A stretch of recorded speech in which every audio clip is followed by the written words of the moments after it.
আসসালামু আলাইকুম, সবাই কেমন আছেন? আলহামদুলিল্লাহ, আমি ভালো আছি।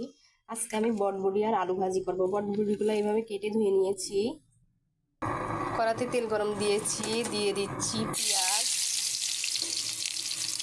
আর কাঁচামরিচ। হালকা একটু কালার করে ভেজে নেব। একটু দিচ্ছি আস্ত জিরা।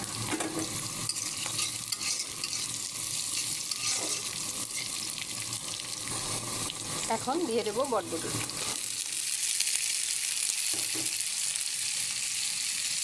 লবণ দিয়ে দিলাম, একটু হলুদ দিয়ে দিলাম। হলুদ দিলেও হয়, না দিলেও হয়। সবজিগুলোতে হলুদ না দিলে বেশি ভালো লাগে।